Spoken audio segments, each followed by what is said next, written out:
नमस्कार, मी संजय वरकड. आपण आत्ताच न्यूज यात्रा पाहायला सुरुवात केलेली आहे. आपण आज चर्चा करणार आहोत. अजित पवार यांच्या मृत्यूनंतर पहिल्यांदा जय पवार यांनी या सगळ्या प्रकरणामध्ये आपली एक महत्त्वाची मागणी केलेली आहे आणि ही मागणी करताना त्यांनी व्ही-एस-आर कंपनीचे पायलट आणि या कंपनीचे मालक असलेले रोहित सिंग हे मुख्य पायलटच्या जागेवर बसून कसे झोपा काढत होते, असा एक व्हिडिओ जाहीर केलेला आहे.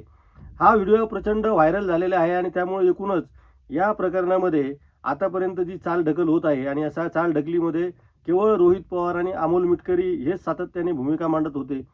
या सगळ्या प्रकरणामध्ये पार्थ पवार, जय पवार किंवा सुनेत्रा पवार यांनीच आपलं म्हणणं मांडावं अशी सुद्धा मागणी होताना दिसत होती.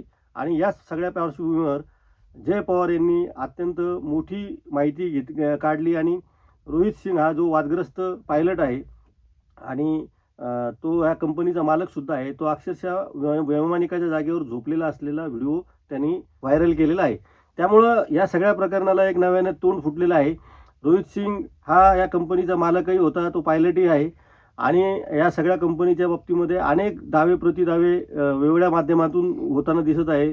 रोहित पवारांनी सुद्धा आधी या सगळ्या व्ही-एस-आर कंपनीच्या एकूणच विमानांची जी नादुरुस्ती झालेली होती, 4 ते 5 विमानं त्यांचे खराब विमानं असून सुद्धा उड्डाणं कसे घेत होते, असा एक गंभीर प्रश्न उपस्थित केला होता. एका राज्याचे एक उपमुख्यमंत्री मृत्युमुखी पडतात आणि त्याची चौकशी ज्या पद्धतीनं व्हायला पाहिजे तशी होत नाही, असं आत्ताचं सध्याचं चित्र आहे.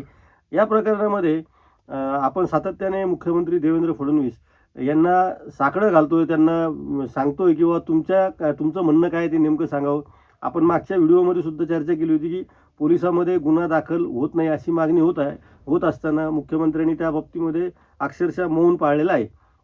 आणि मुख्यमंत्री एक गृहमंत्री असल्याने हा प्रश्न थेट त्यांच्या खात्यासंबंधात विचारला जात असल्याने त्यांचं वारंवार नाव घ्यावं लागतं आणि त्यांना हा प्रश्न विचारावा लागतो की तुम्हाला या प्रकरणामध्ये गुन्हा दाखल करण्यासंदर्भातली तुमची सरकारची भूमिका काय आहे. जर ती चुकीची असेल तर तुम्ही त्यावर पडदा का टाकत नाही किंवा योग्य असेल तर गुन्हा दाखल का करत नाही, असा साधा प्रश्न आहे. या प्रश्नाला सुद्धा महिनाभरानंतर मुख्यमंत्र्यांनी उत्तर दिलेलं नाही.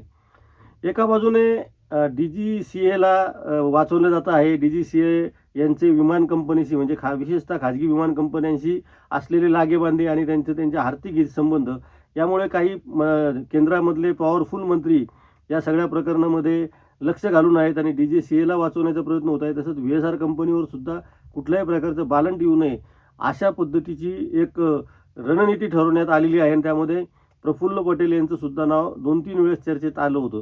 त्यामुळं आत्ता जय पवार यांनी सरळ एक मोठी मागणी केलेली आहे की व्ही-एस-आर कंपनीचा जो पायलट आहे रोहित सिंग हा जर मुख्य पायलटच्या जागेवर बसून झोपा काढत असेल तर आणि तेही उड्डाणाच्या वेळी, म्हणजे हा फोटो अक्षरशः उड्डाणाच्या वेळीचा सगळ्यात महत्त्वाचा खुलासा जय पवार यांनी केलेला आहे की उड्डाणाच्या वेळी जर तो झोपा काढत असेल तर मग या विमानातून प्रवास करणाऱ्या लोकांच्या सुरक्षेचा प्रश्न काय, असा त्यांनी सवाल केला. आणि त्यांनी अशीही मागणी केली की व्ही-एस-आर कंपनीचे सगळे जे विमानं आहेत ते ग्राउंड रिपोर्ट करावे आणि त्यांचे उड्डाणं रद्द करण्यात यावी. ही मोठी मागणी जय पवार यांनी केलेली आहे आता.